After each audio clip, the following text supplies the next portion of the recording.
Karena kasih-Mu padaku, Kau tebus dosaku. Di terbitnya matahari, sampai terbenamnya, kataku pujian, tinggikan nama-Mu. Dan gendang ku puji dengan kecapi. Oh, ku bernyanyi, haleluya Yesus kekasihku. Dengan gendang ku puji dengan kecapi. Oh, ku bernyanyi, haleluya Yesus kekasihku. Dan gendang ku puji dengan kecapi. Oh, ku bernyanyi, haleluya Yesus kekasihku. Dengan gendang ku puji dengan kecapi. Oh, ku bernyanyi, haleluya Yesus kekasihku. Dengan gendang ku puji dengan kecapi. Oh, sebentar ya, saya periksa di Zoom. Oke. Terima kasih Roh Kudus, kiranya roh sukacita turun atas setiap kami yang ada di sini. Dalam nama Tuhan Yesus. Aku diangkat jadi anaknya, aku disayang Tuhan. Sayang, disayang, aku disayang Tuhan.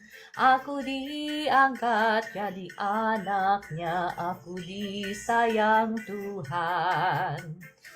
Glory, haleluya, glory, glory, glory, haleluya.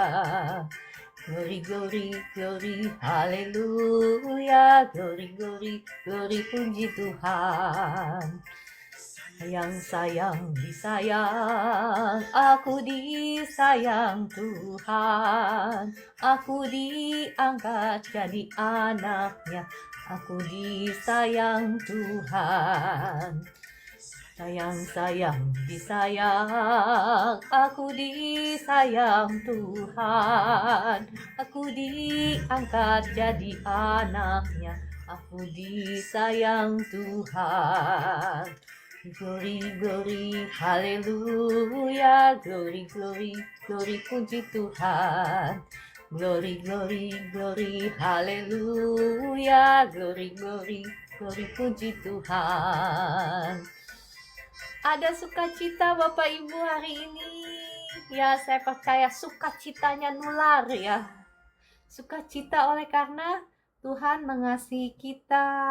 Oleh karena Tuhan, bukan karena keadaan kita ya. Oke, Bapak Ibu, saya mau mengajak Bapak Ibu kembali kita menaikkan pujian. Katakan, Yesus, aku cinta padamu.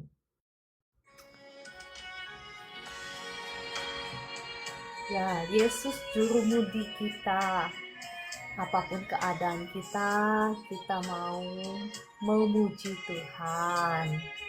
Kakak Natalia, doakan saya gugup gemetar berdiri di depan umum.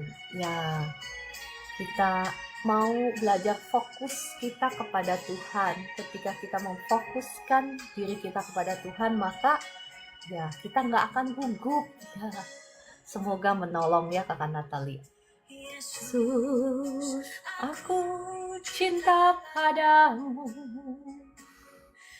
Hidupku ada dalam tangan-Mu.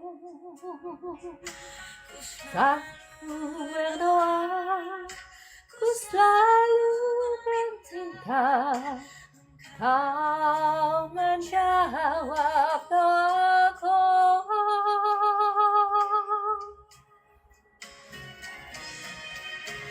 Yesus, ku agungkan nama-Mu. Ku puji, ku sembah Kau selalu. dalam kesusahan, dalam kelimpahan, Yesus segalanya bagiku.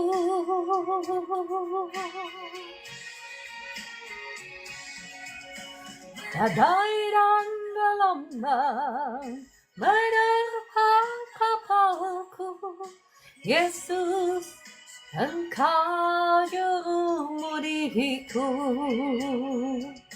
Ku takkan tenggelam, ku takkan goyah, Yesus menopang hidupku.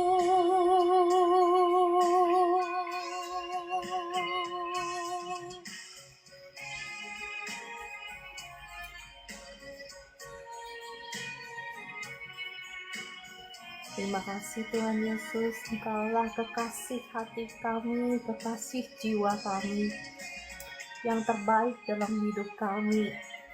Engkaulah segala-galanya bagi kami tidak bisa hidup tanpa Engkau. Terima kasih Roh Kudus.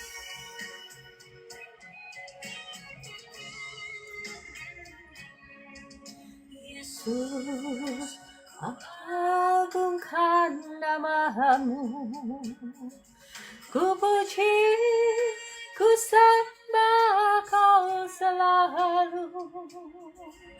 Dalam kesusahan, dalam kelimpahan, Yesus segalanya bagiku.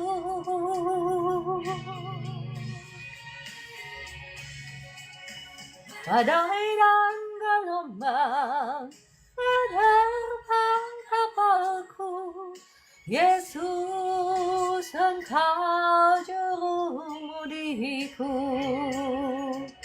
Ku takkan tenggelam, ku takkan goyah, Yesus menopang hidupku.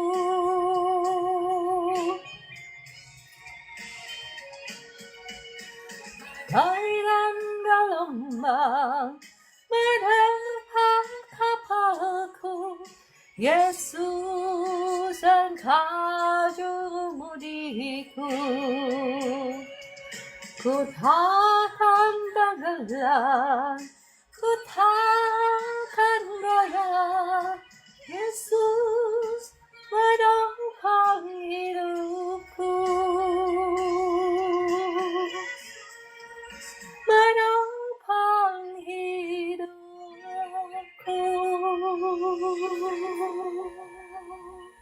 Ya Bapak Ibu, tibalah saatnya bagi kita untuk sama-sama belajar akan kebenaran firman Tuhan. Mari kita berdoa. Roh Kudus, terima kasih. Engkau baik dalam hidup kami, Engkau selalu menyertai kami, Engkaulah sungai sukacita kami, Engkaulah pengharapan kami, Engkaulah kekuatan kami. Kami mengucap syukur untuk hari yang baru yang Kau berikan bagi setiap kami. Kami mengucap syukur karena Engkau begitu mengasihi kami. Kami mengucap syukur karena rancangan-Mu indah dalam setiap hidup kami. Kami mengucap syukur karena masa depan kami sungguh ada dan harapan kami tidak akan hilang. Kami mengucap syukur karena masa depan yang gilang gemilang Kau sudah sediakan bagi setiap kami. Kami mengucap syukur untuk kasih sayang-Mu dalam hidup kami yang tidak ada batasnya. Kami bersyukur juga untuk pagi hari ini kami boleh sama-sama belajar akan kebenaran firman Tuhan. Mari Roh Kudus, kiranya Engkau yang menaruh kata-kata-Mu itu dalam bibir mulut hamba-Mu ini, dan kiranya Roh Kudus, kiranya Engkau yang menerangi setiap mata hati dari anak-anak-Mu yang ada di live streaming ini. Dibukakan sehingga kami semua bisa mengerti kebenaran firman Tuhan, dan kami bisa menjadi pelaku-pelaku firman Tuhan. Darah Yesus tutup bungkus kami. Dalam nama Tuhan Yesus. Amin. Shalom Bapak Ibu yang dikasihi Tuhan. Apa kabar pagi hari ini? Semangat ya, kita mau sama-sama belajar kebenaran firman Tuhan. Nah, Bapak Ibu yang dikasih Tuhan, boleh bantu saya kah? Bantu apa? Bantu ketuk-ketuk layar ya. Ketuk-ketuk layar, dan Bapak Ibu juga boleh bantu share supaya semua orang mengerti kebenaran firman Tuhan, dan supaya kita semua dibebaskan dari setiap belenggu-belenggu kutuk dosa, supaya setiap kita bisa bangkit menjadi lebih daripada pemenang dalam setiap aspek kehidupan kita, dalam nama Tuhan Yesus. Amin, amin, amin. Ya, semangat. Oke, saya mau melanjutkan ya, melanjutkan pembahasan kemarin. Oke, melanjutkan pembahasan kemarin. Ya, sebelum melanjutkan, saya mau menekankan satu hal ya. Seringkali kita semua, bukan seringkali, kita semua memang mau diberkati, betul? Betul, kita semua senang diberkati Tuhan. Siapa sih yang senang hidup di dalam kutuk? Gak ada satu orang pun yang mau hidup di dalam kutuk. Tetapi kebenarannya, kenyataannya, kita itu sering berkhayal. Ya, maksudnya apa sih Bu Ciara? Sering berkhayal itu apa? Berkhayal itu begini ya. Kita tahu bahwa ketika kita hidup di dalam kedagingan, ketika kita hidup dipimpin oleh keinginan daging, kita itu hidup di dalam kutuk. Karena kitab Galatia berkata, barang siapa menabur di dalam dagingnya, dia akan menuai kebinasaan. Itu perjanjian baru loh yang ngomong, bukan perjanjian lama. Itu Rasul Paulus loh yang berbicara tentang anugerah dan keselamatan. Dia rasul yang sama yang berkata-kata bahwa ketika kita hidup dipimpin oleh daging, hidup di dalam keinginan daging, kita itu hidup di dalam kebinasaan, kita itu hidup di dalam kutuk. Ya. Tapi seringkali kita hidup di dalam keinginan daging. Keinginan daging kemarin saya sudah share ya. Cuman saya ulang lagi, saya tekankan supaya kita semua melek, supaya kita semua hidup di dalam berkat Tuhan. Setuju? Yang setuju ketik amin ya. Ya, ketika kita dipimpin oleh kebencian ya, ketika kita hidup di dalam kebencian, ketika kita hidup di dalam hawa nafsu keserakahan, ketika kita hidup di dalam dosa, di dalam misalnya perjinahan, ketika kita hidup di dalam penyembahan berhala misalnya, itu kita otomatis ada di dalam kutuk ya. Saya bisa jelaskan banyak lagi ayat firman Tuhan yang mensupport argumen ini ya. Argumen itu bukanlah sebuah kebenaran kalau tidak disupport oleh firman Tuhan. Ya, jadi Bapak Ibu nggak perlu percaya sama saya, tetapi percaya sama firman Tuhan.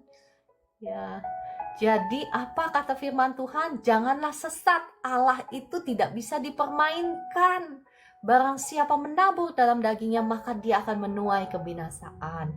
Nah, kemarin kita udah belajar kutuk-kutuk apa sih yang ada ya, dan saya kemarin sudah meminta Bapak Ibu untuk kita sama-sama evaluasi, untuk sama-sama identifikasi dengan pertolongan Roh Kudus, apakah dalam hidup kita itu masih ada kutuk-kutuk. Kemarin saya udah bahas ya, saya nggak akan bahas lagi di sini. Nah, sekarang kita mau membahas apa sih yang Tuhan Yesus sudah lakukan sehingga kita bisa keluar dari belenggu kutuk-kutuk ini ya.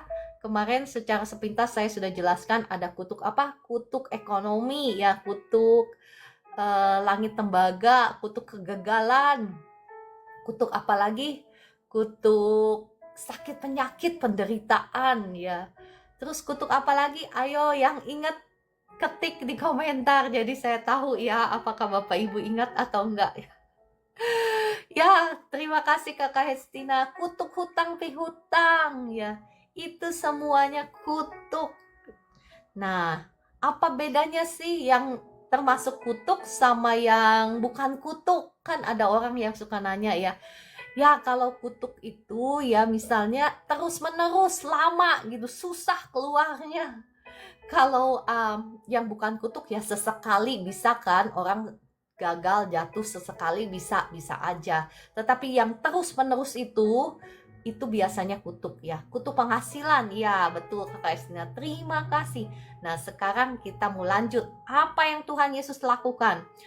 Jadi Bapak Ibu, kalau zaman dulu ya, zaman dulu orang berdosa gitu di perjanjian lama bangsa Israel, ketika mereka berbuat dosa, mereka apa yang mereka lakukan? Mereka datang ke imam mereka ya, ke imam untuk mengaku dosa dan mempersembahkan misalnya korban bakaran.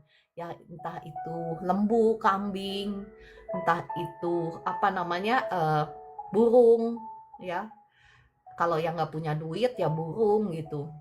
Nah, apa yang imam itu lakukan? Imam itu ya mempersembahkan korban bakaran itu dan berdoa doa pengampunan ya kepada orang tersebut sehingga dosa-dosanya, istilahnya kutuknya diambil oleh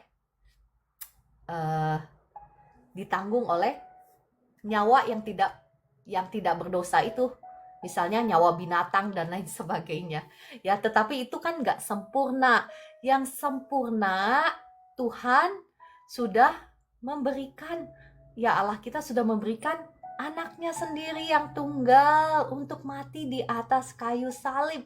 Itu adalah pengorbanan yang sempurna, yang tidak bercacat dikatakan, karena Tuhan Yesus sendiri adalah manusia 100% dan Tuhan 100% ya.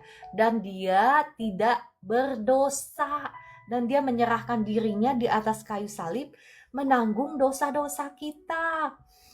Jadi saya bacakan di Lukas 23 ayat 46 ya. Dikatakan apa? Lalu Yesus berseru dengan suara nyaring, "Ya Bapa, ke dalam tanganmu kuserahkan nyawaku." Dan sesudah berkata demikian, ia menyerahkan nyawanya. Jadi di atas kayu salib Tuhan Yesus sudah mati bagi kita supaya kita beroleh kehidupan. Makanya Tuhan Yesus berkata di Yohanes 10 ayat 10, apa? Aku datang untuk memberikan engkau hidup dengan segala kelimpahannya. Jadi yang Bapak Ibu yang hidup di dalam kutuk ya, yang hidup di dalam kesusahan, Tuhan Yesus sudah datang memberikan kepada kita hidup dengan segala kelimpahannya. Ya, apa saja yang Tuhan Yesus lakukan di atas kayu salib ya? Yang pertama, menghapus hutang dosa kita. Hutang dosa kita sudah dihapus. Dikatakan, kamu juga meskipun dahulu mati oleh pelanggaranmu dan oleh karena tidak disunat secara lahiriah, telah dihidupkan Allah bersama-sama dengan Dia sesudah Ia mengampuni segala pelanggaran kita dengan menghapus surat hutang yang oleh ketentuan hukum mendakwa dan mengancam kita. Dan itu ditiadakannya dengan memakukannya pada kayu salib. Jadi kita yang berdosa ya Bapak Ibu, misalnya ini ya, ini kita ya, kita berdosa nih. Ini Tuhan Yesus.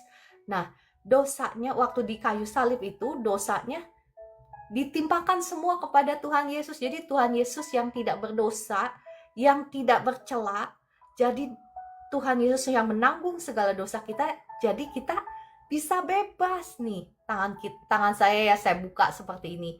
Jadi seolah-olah tangan kita yang sudah menanggung dosa ini, dosanya ditimpakan semua kepada Kristus di atas kayu salib.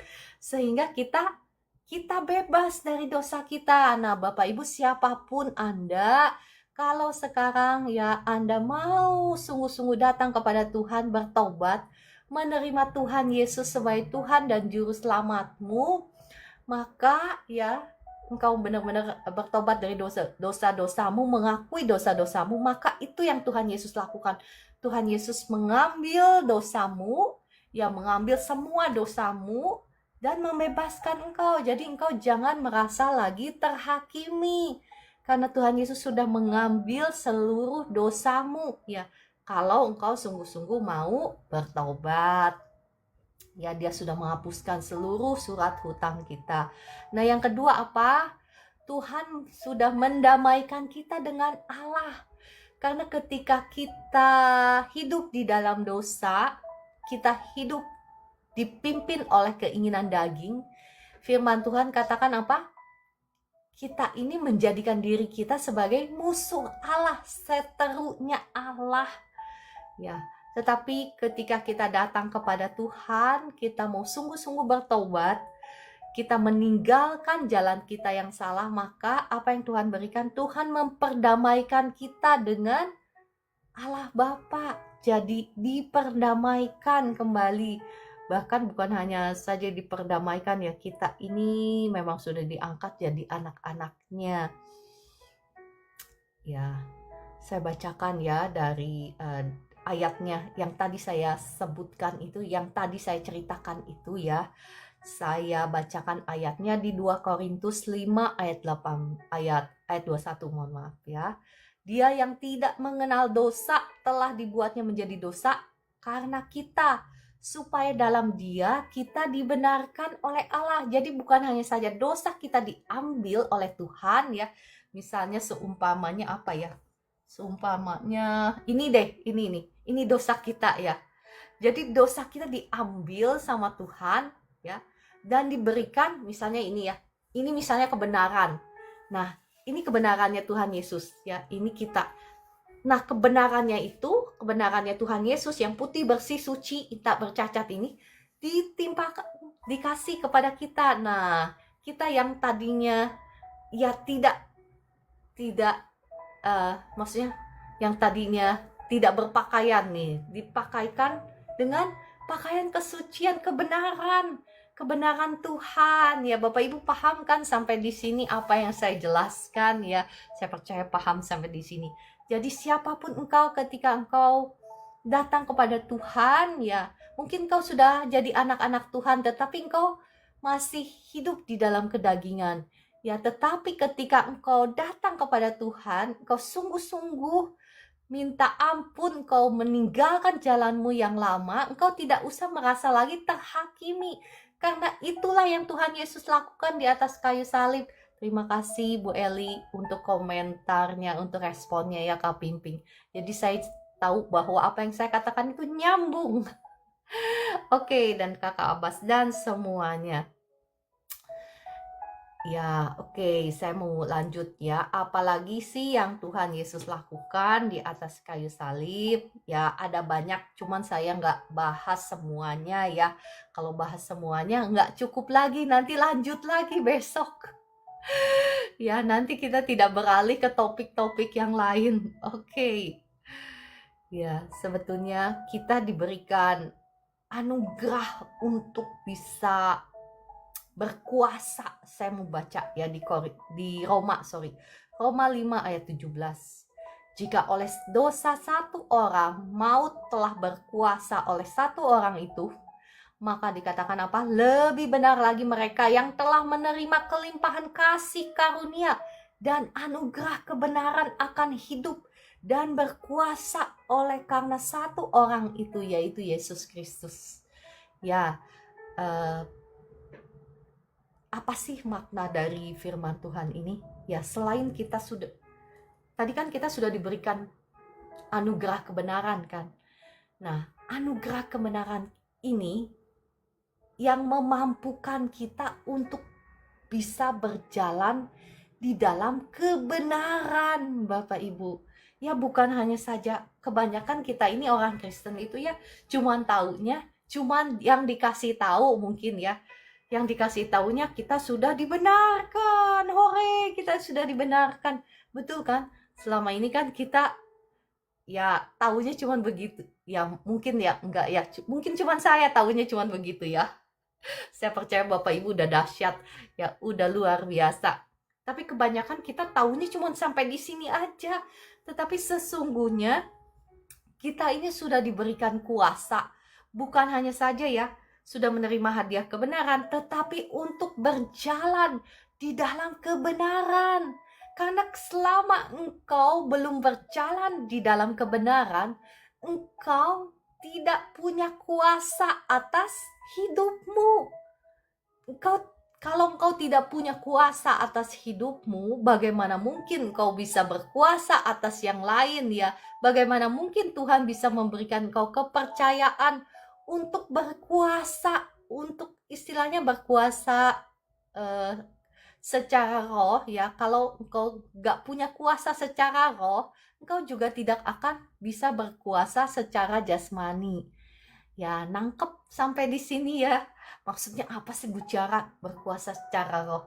Ya, secara roh itu ya engkau harus bangkit dulu secara alam roh, engkau juga harus bisa dikenal. Misalnya, masih ingat anak-anak Skewa yang dia memakai nama Tuhan Yesus untuk mengusir uh, orang yang kesurupan? Apa yang dilakukan?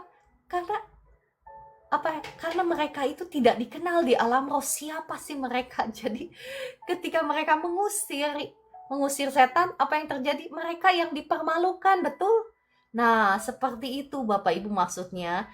Ya, setan mungkin sekarang nggak menyerang kita lewat maksudnya kita tidak bertempur dengan bangsa-bangsa, dengan musuh-musuh kita, orang-orang jasmani yang kelihatan.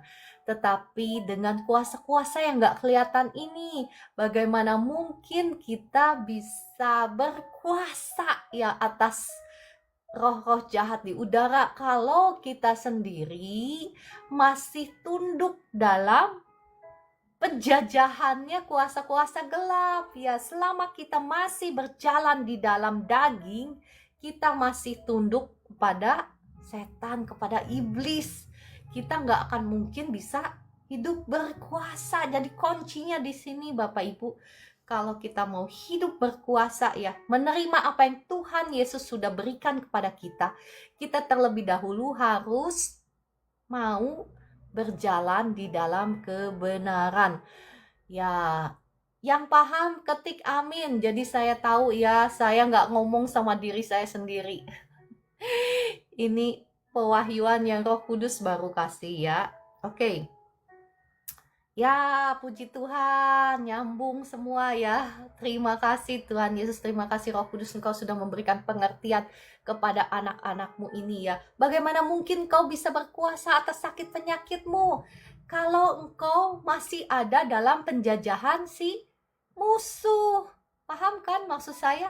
Bagaimana mungkin kau bisa berkuasa atas masalahmu kalau engkau masih ada di dalam penjajahan si musuhmu? Maksudnya penjajahan itu apa sih? Ya iya, masih terbelenggu dalam keinginan daging.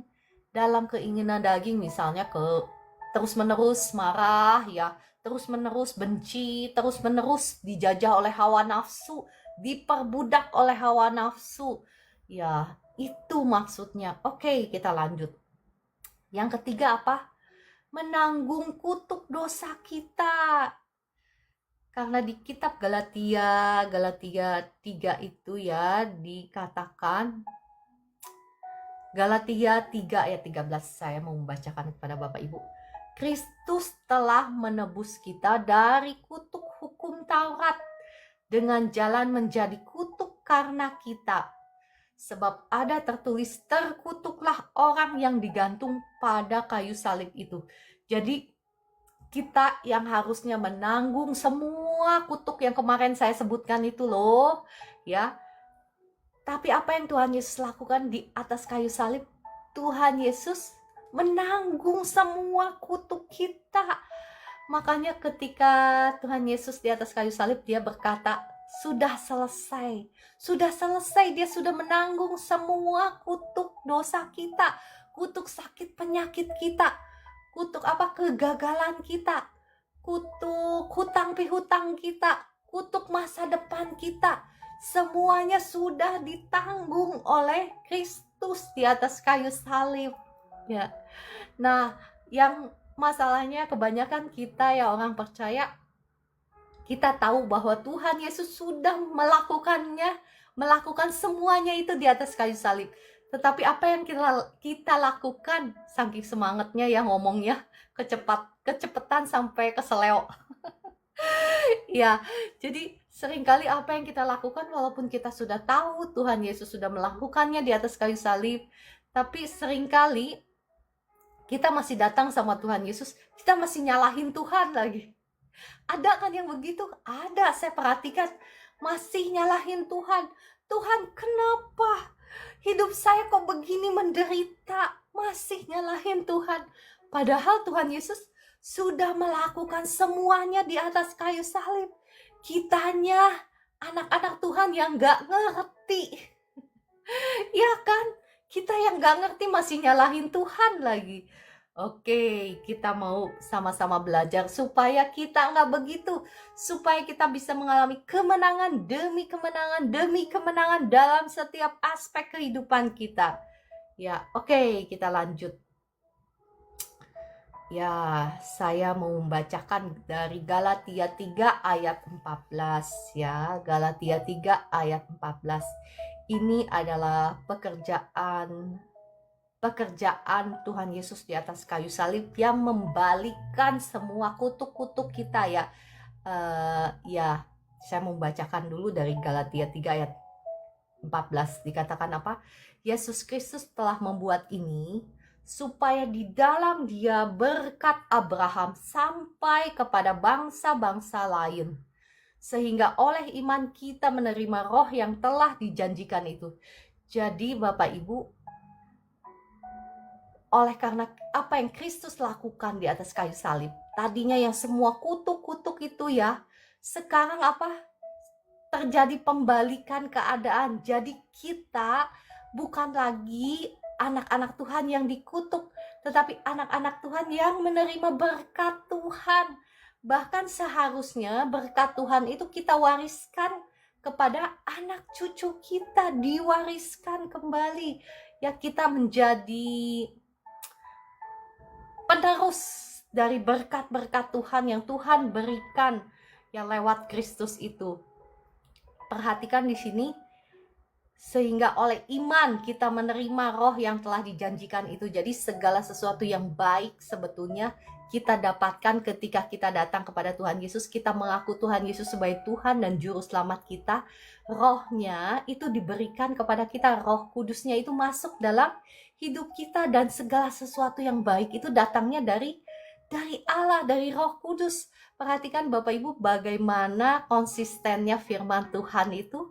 Kalau Bapak Ibu perhatikan, kalau Bapak Ibu simak setiap firman Tuhan yang saya bagikan, firman Tuhan itu konsisten sekali. Saya pernah membagikan, masih ingat, saya pernah membagikan firman Tuhan tentang segala berkat rohani itu sudah diberikan kepada kita di dalam Kristus. Dan saya pernah membagikan bahwa semuanya itu ada di dalam rohnya, di dalam kita. Betul, saya pernah membagikan itu kan? Nah, ini konsisten kan dengan Galatia 3 ayat 14, bahwa semua berkat itu ya sudah,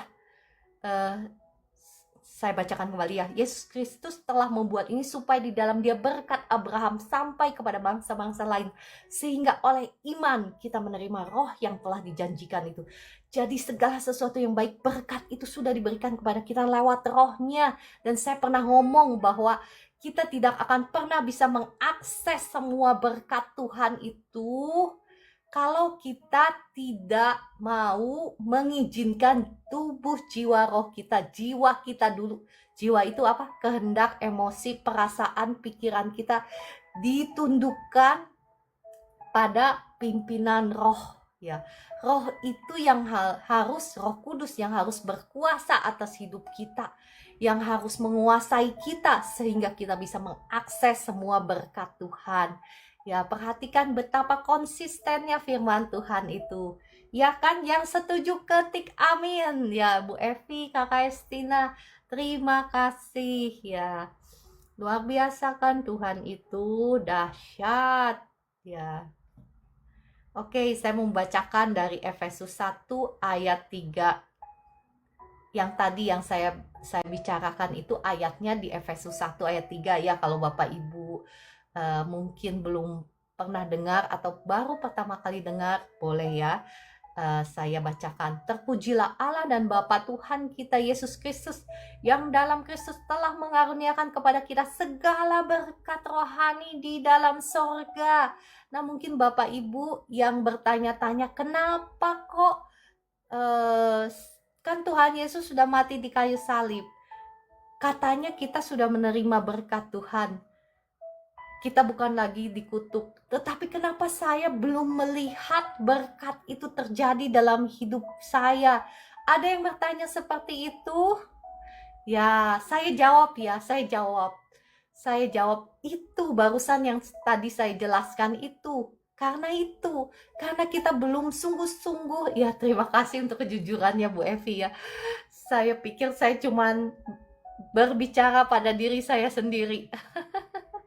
Terima kasih Bu Esti, ya Kakak Estina dan semuanya. Jadi kenapa? Ya salah satunya karena kita belum menundukkan jiwa kita untuk dipimpin oleh Roh Kudus.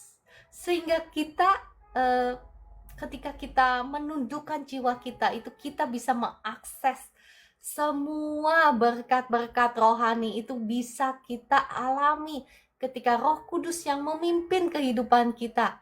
Kalau Roh Kudus yang memimpin, pasti Dia akan membawa kita ke padang rumput yang hijau, ya, yang dimana kita tidak akan kekurangan sesuatu pun yang baik.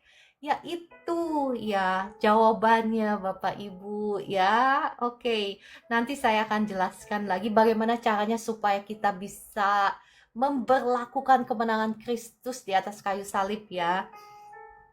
Oke, saya mau bahas lagi dari 2 Korintus 8 ayat 9. Ya, ini berbicara tentang sekali lagi pembalikan kutuk ya menjadi berkat untuk kita semua oleh karena hasil karya Tuhan Yesus di atas kayu salib.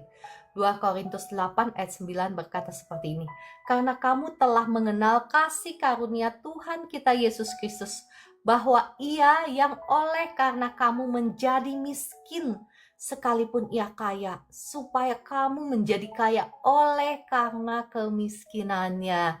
Ya, jadi Bapak Ibu, engkau ya yang ada dalam situasi masih ada dalam pergumulan ekonomimu, percayalah akan janji firman Tuhan ini, bahwa semua janji firman Tuhan ini adalah ya dan amin. Tetapi kita harus tahu bagaimana caranya mengakses semua janji ini. Ya, tadi kuncinya saya udah kasih ya. Satu, yakni ketika kita mau mengizinkan jiwa kita dipimpin oleh Roh-Nya yang kudus, sehingga Roh-Nya yang kudus yang menguasai hidupmu. Ya, sebetulnya udah 2 ya kuncinya. Ayo yang nangkep dari awal yang saya ngomong, kuncinya apa sih supaya kita bisa mengakses semua apa yang Tuhan Yesus sudah lakukan di atas kayu salib? Ayo yang nangkep boleh tulis di komentar. Yang pertama apa? Yang pertama, kita harus mau hidup di dalam kebenaran, kan tadi kita proma kan. Kita harus mau dulu hidup di dalam kebenaran supaya kita tidak lagi dijajah oleh musuh. Ya, terima kasih Kakak Meliana. Yang kedua, kita harus mau hidup di dalam Roh, hidup dipimpin oleh Roh ya, hidup dipimpin oleh Roh. Ya, Ibu Eli melakukan firman ya. Semuanya itu melakukan firman itu semuanya dipimpin oleh Roh ya. Kita harus mau dulu sehingga kita bisa mengakses semua berkat Tuhan yang Tuhan sudah berikan, yang Tuhan sudah sediakan bagi kita.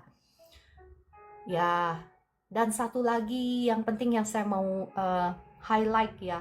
Masih ingat bagaimana di kitab Kejadian Adam dikutuk oleh Tuhan, oleh Allah Bapa kita ya, ketika dia habis berbuat dosa, bahwa dengan berpeluh engkau mencari nafkah itu dengan berpeluh ya, saya pakai bahasa saya sendiri dari firman Tuhan ya, dan dari semak duri, dari rumput duri engkau mencari nafkah. Tetapi apa yang terjadi ketika Kristus naik ke atas kayu salib? Dia dipakaikan mahkota duri. Maksudnya itu apa sih? bahwa semua kutuk-kutuk susah payah kita mencari nafkah itu sudah ditanggung di atas kayu salib ya.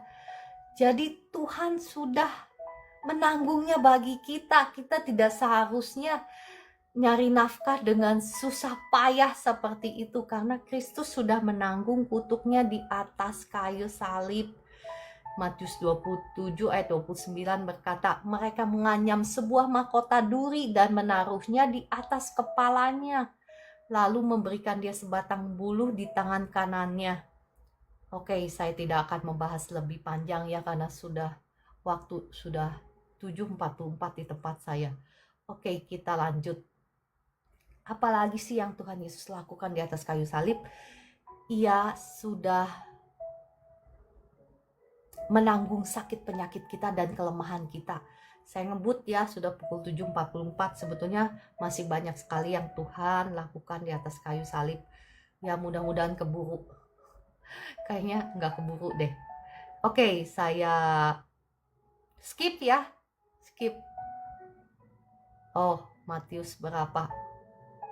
Ya Kakak Estina, tadi itu yang mana ya? Matius 27 ayat 29. Ya mohon maaf ya, Matius 27 ayat 29. Terima kasih Kakak Estina. Rupanya Kakak Estina menyimak dan mencatat, luar biasa, puji Tuhan. Ya, kutuk sakit penyakit kelemahan tubuh itu sudah dipikul oleh Tuhan Yesus. 1 Petrus 2 ayat 24 ya. 1 Petrus 2 ayat 24. Ia sendiri telah memikul dosa kita di dalam tubuhnya di kayu salib, supaya kita yang telah mati terhadap dosa hidup untuk kebenaran. Perhatikan, hidup untuk kebenaran dulu ya. Lalu apa? Oleh bilur-bilurnya kamu telah sembuh. Perhatikan Bapak Ibu di sini yang ditulis di firman Tuhan, telah ya, bukan belum. Karena dalam dunia roh ini tidak dibatasi oleh ruang dan waktu. Jadi engkau telah sembuh. Jadi makanya Bapak Ibu, kalau saya itu ya sakit itu saya nggak pernah, ya pernah sih ya jujurnya, tapi jarang sekali saya bilang, Tuhan tolong sembuhkan saya. Saya jarang sekali, karena saya mengerti kebenaran firman Tuhan ini. Karena saya melihat banyak sekali dari kita anak-anak Tuhan yang belum mengerti kebenaran firman Tuhan ini, bahwa dalam dunia roh ini tidak dibatasi oleh ruang dan waktu. Tuhan Yesus sudah melakukannya di atas kayu salib 2000 tahun yang lalu, dan dia sudah menanggung sakit penyakitmu. Makanya firman Tuhan katakan apa? Oleh bilur-bilurnya kamu telah sembuh ya. 1 Petrus 2 ayat 24. Mohon maaf ya kalau kecepatan saya ngomongnya. Kalau ada yang gak jelas, tanya aja ya, seperti Kakak Estina bagus. Tanya aja. 1 Petrus 2 ayat 24. Oleh bilur-bilurnya kamu telah sembuh. Jadi Bapak Ibu, kalau saya sih gak pernah bilang, bukan gak pernah ya, jarang sekali ya bilang. Saya selalu bilang begini sama Tuhan, terima kasih Tuhan Yesus, Engkau telah menyembuhkan misalnya sakit tanganku. Terima kasih Tuhan Yesus, Engkau sudah menyembuhkan. Karena dari kebenaran firman Tuhan ini ya. Oke, bukan hanya saja sakit penyakit kita, dosa kita yang ditanggungnya, tetapi apa? Kesengsaraannya kita juga ditanggung. Bapak Ibu, sekarang engkau yang sengsara, ya ketahuilah bahwa kesengsaraanmu sudah ditanggung di atas kayu salib. Engkau gak perlu lagi sengsara. Yesaya 53 ayat 4 saya bacakan ya. Tetapi sesungguhnya penyakit kita lah yang ditanggungnya, dan kesengsaraan kita yang dipikulnya. Padahal kita mengira dia kena tulah, dipukul dan ditindas Allah. Jadi itu semua sudah ditanggung oleh Tuhan Yesus. Ya, selanjutnya yang ketiga. Tuhan sudah apa? Mengalahkan semua musuh-musuh kita. Masih ingat kemarin saya membahas tentang bagaimana Tuhan akan menyerahkan kita kepada musuh-musuh kita ketika kita tidak mendengarkan suara firman-Nya, yaitu kutuk dosa ya. Tetapi apa yang dilakukan Tuhan Yesus di atas kayu salib, Tuhan mengalahkan semua musuh-musuh kita. Jadi saat ini engkau yang sedang menghadapi masalah, yang sedang menghadapi ya musuh-musuh dalam bentuk masalah, dalam bentuk ya penderitaan, dalam bentuk sakit penyakit, ketahuilah bahwa Tuhan Yesus sudah mengalahkannya bagi engkau dan saya. Saya mau mengajak Bapak Ibu melihat dari kitab Bilangan 21 ya. Kitab Bilangan 21 tentang bagaimana Musa, mungkin saya nggak akan bacakan semua karena sudah pukul 7.49 ya.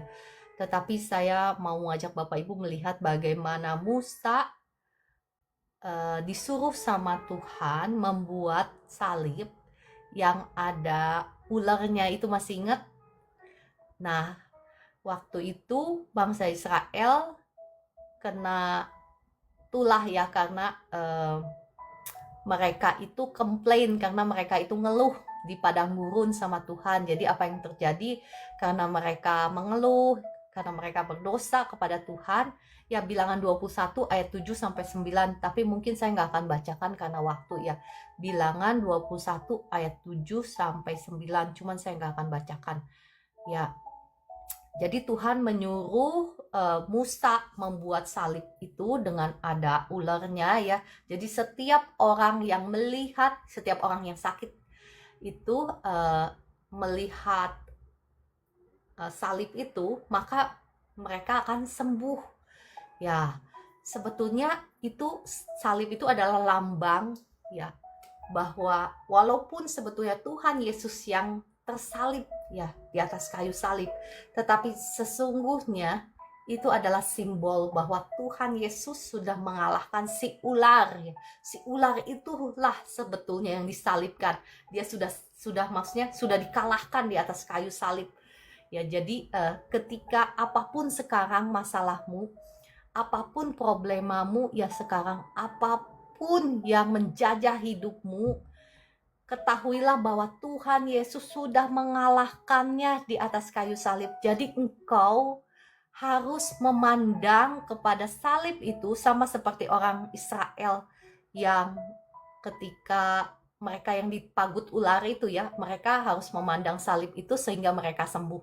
Demikian pula kita, apapun masalah yang kita hadapi saat ini, fokus kita itu jangan sama masalah kita, fokus kita itu jangan sama penyakit kita, fokus kita itu jangan sama problema keuanganmu, tetapi fokus kita itu harus kepada salib Kristus. Apa yang Kristus sudah lakukan di atas kayu salib itu adalah dasar dari kemenangan kita ya Bapak Ibu. Oke, saya nggak akan bacakan karena waktu ya, kecuali untuk keberhasilan ya. Keberhasilan itu adalah Tuhan menunjukkan caranya, bukan memberi dengan begitu aja, dengan sulap begitu. Itu saya pernah bahas dan saya nggak akan bahas di sini ya. Oke, untuk kematian pun Tuhan sudah kalahkan di atas kayu salib ya. Jadi oleh karena saya nggak akan bacakan ayatnya banyak ya, sudah pukul 7.52. Cuman saya sebutkan aja, kematian sudah dikalahkan. Sehingga kita yang percaya kepada Kristus, kita bisa menerima hidup yang kekal. Nah, oke, saya mau lanjut ke cara bagaimana, ini yang gak kalah penting, ini yang harus kita sama-sama bahas ya. Bagaimana caranya kita mengaplikasikan kemenangan Kristus menjadi kemenangan kita. Ya, sekali lagi, tadi saya sudah sebutkan ya, kita harus hidup di dalam kebenaran. Karena selama kita masih dijajah oleh musuh-musuh kita, dijajah itu apa? Hidup di dalam keinginan daging ya, maka kita tidak akan mungkin berkuasa atas musuh-musuh kita. Jadi yang pertama, kita harus hidup dulu di dalam kebenaran.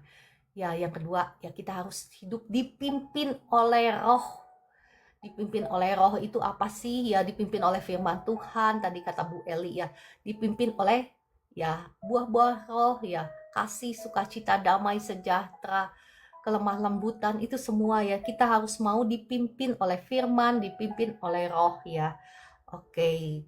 Dan yang ketiga ini yang nggak kalah penting ya, yang nggak kalah penting Bapak Ibu, bagaimana kita diselamatkan oleh Tuhan. Masih ingat ketika kita diselamatkan oleh Tuhan, kita apa? Yang pertama kali kita menerima Tuhan Yesus, kita percaya dengan hati, bukan? Maka kita dibenarkan dan kita mengaku dengan mulut kita. Kita harus mengakui bahwa Tuhan Yesus adalah Tuhan dan Juru Selamat kita, betul? Nah, demikian pula Bapak Ibu, kita mengakses kemenangan Kristus menjadi kemenangan kita. Kita harus percaya dalam hati kita bahwa Tuhan Yesus sudah mati di atas kayu salib, sudah menebus kita dari semua dosa-dosa kita, sudah menanggung setiap kutuk dosa kita. Misalnya Bapak Ibu ada yang sakit, misal kita harus percaya bahwa Tuhan Yesus sudah menanggung kutuk sakit penyakit kita. Kita harus percaya dalam hati bahwa oleh bilur darahnya kita sudah sembuh. Tadi kan ditulis di ayat firman Tuhan bahwa oleh bilur darahnya kita sudah sembuh, bukan belum ya. Tertulis apa? Telah tadi kan, telah sembuh. Kita harus percaya dalam hati dan kita harus mengumandangkannya dengan mulut kita, mendeklar dengan mulut kita. Baru kita akan diselamatkan. Perhatikan firman Tuhan di Roma 10 ayat 10. Karena dengan hati orang percaya dan dibenarkan, dan dengan mulut orang mengaku dan diselamatkan. Jadi ada dua hal yang gak kalah penting di sini ya, untuk bagian yang ketiga ini. Yang pertama, percaya dulu. Dan percaya itu gak cukup kalau gak dideklar. Karena dengan percaya kita dibenarkan. Tapi dibenarkan only, belum selamat. Maksudnya belum selamat itu belum termanifestasi apa yang ingin kita lihat, apa yang Tuhan Yesus sudah kerjakan di atas kayu salib. Tetapi harus dideklar. Jadi kalau misalnya kutuk sakit penyakit, kita harus percaya bahwa Tuhan Yesus sudah mati di atas kayu salib, sudah oleh bilur darahnya saya sudah sembuh. Dan saya harus declare. Declare-nya misalnya begini, terima kasih Tuhan Yesus, saya sudah disembuhkan dari sakit, misalnya dari sakit kaki, atau misalnya dari sakit apa? Dari sakit ginjal misalnya. Terima kasih, sudah firman Tuhan mencatat telah. Mungkin kenyataannya sekarang kau masih sakit, enggak apa-apa, kenyataan bukan kebenaran. Kebenarannya hanya satu, yakni firman Tuhan. Engkau harus mendeklar, iya Ibu Hesti 100 ya, sekalipun tidak melihat namun percaya betul. Ya dengan demikian apa yang saya alami kan, mukjizat Tuhan yang luar biasa yang saya alami dengan cara apa? Dengan cara ini, Roma 10 ayat 10, dengan hati orang percaya. Jadi kutuk itu gak otomatis begitu aja hilang Bapak Ibu. Ketika engkau terima Tuhan Yesus, langsung kutuk itu hilang. Engkau harus percaya dulu. Jadi ada banyak orang yang berkata, saya sudah percaya Tuhan Yesus, saya sudah terima Tuhan Yesus, kok masih ada kutuk? Ya iya, engkau belum engkau harus percaya, engkau harus ambil itu kemenangan Kristus jadi kemenanganmu. Misalnya engkau yang ada terbelenggu oleh kutuk hutang pihutang misalnya ya, engkau harus percaya dulu bahwa Tuhan Yesus sudah menebus kutuk hutang pihutangmu di atas kayu salib. Engkau harus percaya bahwa Tuhan Yesus dibuat menjadi miskin supaya oleh karena kemiskinannya kita diperkaya. Kita harus percaya dulu dan kita harus declare dengan mulut kita. Kita harus declare. Declare-nya apa? Jangan. Karena secara alam roh itu sudah terjadi, betul. Tuhan Yesus sudah melakukannya 2000 tahun yang lalu Bapak Ibu. Berarti sudah, bukan belum. Walaupun secara kenyataan kita belum melihat. Ya, Bapak Ibu paham kan sampai di sini apa yang saya perkatakan itu? Paham kan bahwa 2000 tahun yang lalu sudah terjadi. Jadi apa yang kita seharusnya declare itu, terima kasih Tuhan Yesus, Engkau sudah memberkati aku sampai berkelimpahan. Gitu, sudah, bukan belum, Bapak Ibu. Ya, oke, terima kasih Kakak Vivi, Kakak Yanti, Kakak Pimping, Kakak Hani untuk responnya ya. Walaupun engkau belum melihat, tetapi kebenarannya Tuhan Yesus sudah, bukan belum kan? Tuhan Yesus sudah kan? Sudah, bukan belum ya.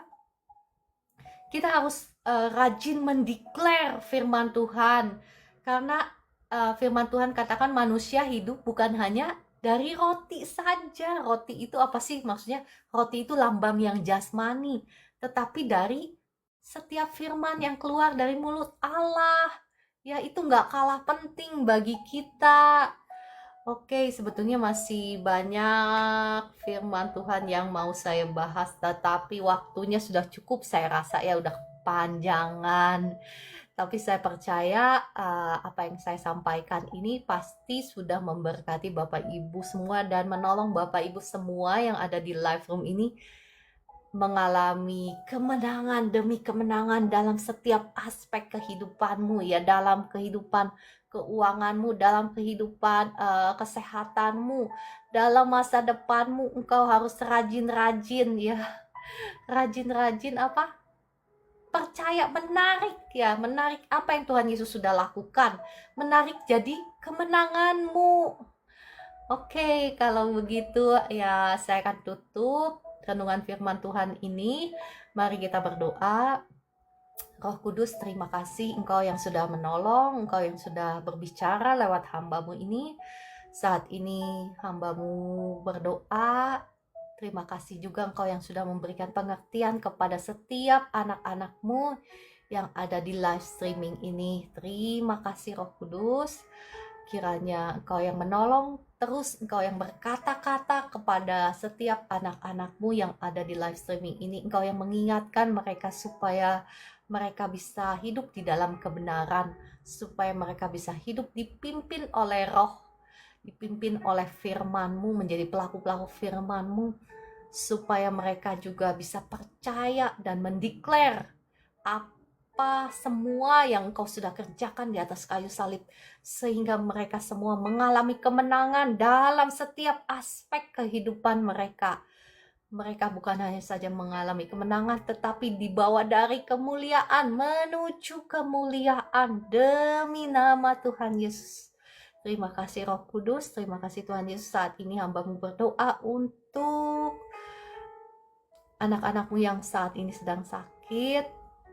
Bapa di surga, hamba-Mu membawa mereka ke dalam tangan-Mu. Ya Bapak Ibu yang sedang sakit, Engkau boleh taruh tangan-Mu di dada. Saya akan berdoa bagi Engkau. Roh Kudus, jamahlah setiap anak-anak-Mu yang sakit saat ini. Mari Roh Kudus jamah setiap anak-anak-Mu yang sedang sakit. Kuasa Tuhan mengalir, mengalir, mengalir, mengalir, mengalir, menjamah tubuhnya Bapak Ibu. Engkau yang sedang sakit lambung sekarang, kuasa Tuhan mengalir, roh sakit lambung keluar dalam nama Tuhan Yesus. Kesembuhan mengalir sekarang, lambungmu gak sakit lagi sekarang, asam lambungmu normal dalam nama Tuhan Yesus. Yang sakit kepala sekarang, sakit kepalamu sembuh dalam nama Tuhan Yesus. Sakit di kepalamu sekarang sudah sembuh. Yang lagi sakit pundak, yang lagi sakit tangan, yang lagi sakit kaki, yang lagi sakit tulang belakang, sekarang kuasa Tuhan mengalir, roh kesembuhan mengalir, mengalir, mengalir, menjamah tubuh Bapak Ibu. Sekarang sakit di pundakmu sembuh, sakit di kaki, di tanganmu sembuh, sakit di tulang belakangmu sekarang kesembuhan mengalir. Jadilah engkau bebas, jadilah engkau sembuh dalam nama Tuhan Yesus. Yang sakit di lutut sekarang kuasa Tuhan mengalir, mengalir, mengalir. Terima kasih Tuhan Yesus, terima kasih Roh Kudus. Sekarang lutut mau sembuh, nggak sakit lagi dalam nama Tuhan Yesus. Matamu yang nggak enak sekarang matanya enak dalam nama Tuhan Yesus. Kuasa Tuhan mengalir sekarang, kedua matamu enak dalam nama Tuhan Yesus. Terima kasih Roh Kudus, terima kasih Tuhan Yesus. Terima kasih Bapa di surga untuk kesembuhan yang mengalir menjamah setiap tubuh anak-anakmu dalam nama Tuhan Yesus. Yang sakit tumit sekarang kuasa Tuhan mengalir sakit di tumitmu sekarang hilang dalam nama Tuhan Yesus. Terima kasih Roh Kudus untuk jamahanmu atas anak-anakmu sekarang. Saya berdoa untuk berkat, saya melepaskan berkat Tuhan atas Bapak Ibu semua. Terbuka jalan berkat bagi engkau yang sedang bingung membayar hutang-hutangmu. Darah Yesus buka jalan berkat, ada jalan keluar dalam nama Tuhan Yesus. Diberkatilah engkau dengan roh hikmat, sehingga engkau tahu apa yang harus engkau lakukan dalam nama Tuhan Yesus. Ya, saya melepaskan berkat. Diberkatilah engkau, diberkatilah hidupmu, diberkatilah rumah tanggamu, diberkatilah kesehatanmu, diberkatilah keluargamu, diberkatilah anak cucumu, diberkatilah studimu, diberkatilah masa depanmu, diberkati juga segala pekerjaan tanganmu, diberkati tokomu, diberkati usahamu, diberkati berlimpah-limpah berkat Tuhan. Oleh karena darah Yesus sudah membayarnya di atas kayu salib, saat ini berkat Tuhan tercurah berlimpah-limpah atas engkau dalam nama Tuhan Yesus. Amin, amin, amin. Ya puji Tuhan, Bapak Ibu yang merasakan jamahan Tuhan, yang disembuhkan Tuhan, atau yang mendapatkan penglihatan, boleh tulis di komentar ya. Kadang ada orang-orang yang punya karunia bisa mendapatkan penglihatan ya, ketika doa kesembuhan ataupun doa berkat. Monggo silahkan tulis di komentar ya. Terima kasih Bu Esther, saya terima kesembuhan, puji Tuhan ya. Bapak Ibu yang mau bersaksi boleh saya undang naik ke atas, atau mau didoakan secara khusus juga boleh ya. Boleh tulis di komentar, nanti saya akan undang naik ke atas. Ya, yang mau naik ke atas harus klik tombol tamu ya, dan tulis di komentar.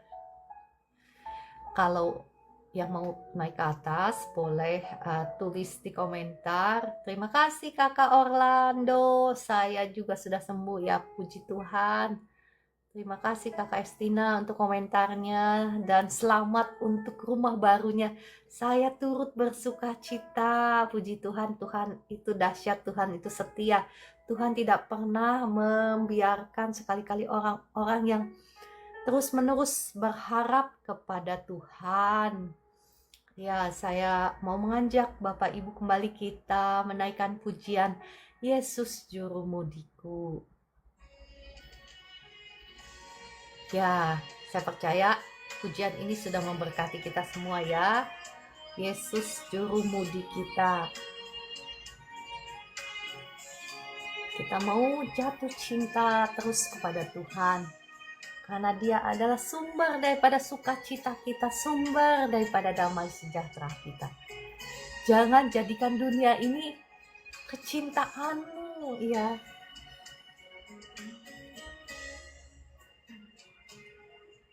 Yesus, aku cinta padamu. Hidupku ada dalam tanganmu.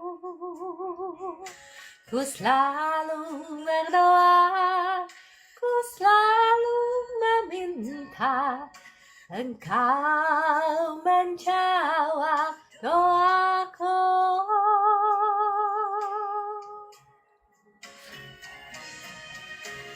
Yesus, ku agungkan namamu, ku puji, ku sembah dalam kesusahan, dalam... Sebentar ya. Bapak Ibu yang mau bersaksi atau mau didoakan khusus, boleh klik tombol tamu dan tuliskan di komentar. Ya, nanti saya akan naikkan ke atas. Yesus, Engkau juru mudiku, Kau takkan tenggelam, Kau takkan goyah. Yesus menopang hidupmu.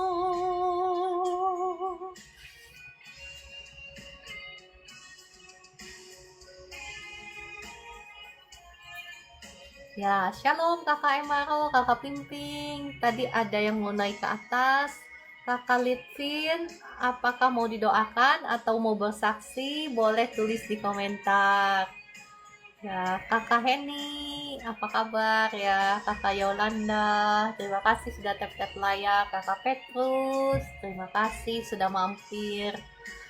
Ya, Kakak Pimping, Kakak Tumini, agungkan namamu, ku puji, ku sembah kau selalu, dalam kesusahan, dalam kelimpahan, Yesus segalanya bagiku.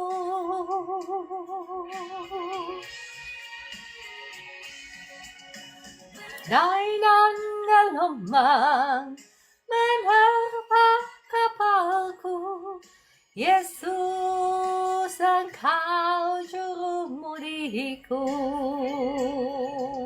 ku takkan tenggelam, ku takkan goyah.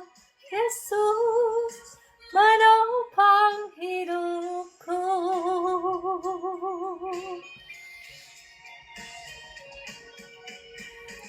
Dan gelombang menerpa kapalku, Yesus Engkau juru mudiku,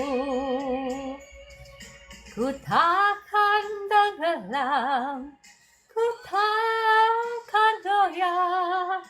Yesus menopang hidupku. Yesus menopang hidupmu. Sama-sama Kakak Vivi, Kakak Pimping, Bu Hesti. Ya, puji Tuhan. Saya rasa semuanya sehat ya, puji Tuhan. Kalau begitu, saya kalau semuanya sehat, ya kan, amin kan, puji Tuhan ya. Kakak Estina, terima kasih. Kakak Orlando, terima kasih. Kakak Roberta, Kakak Tika, terima kasih sudah share. Sudah ya Kakak Heni, saya rasa semuanya sudah terberkati dan sudah sehat. Terima kasih Bu Evi, ya Bu Vera. Oke, kalau begitu ya, Bu Mercy, Kakak Joy, tadi udah tap-tap layar, terima kasih. Ya, nggak apa-apa, Bu Esther ya, terima kasih. Oke, kalau begitu ya, semuanya terima kasih. Sampai jumpa besok pagi pukul 4 pagi. Terima kasih, Kakak Meliana. Sama. Ya, terima kasih. Sampai jumpa besok pagi pukul 4 pagi. Shalom.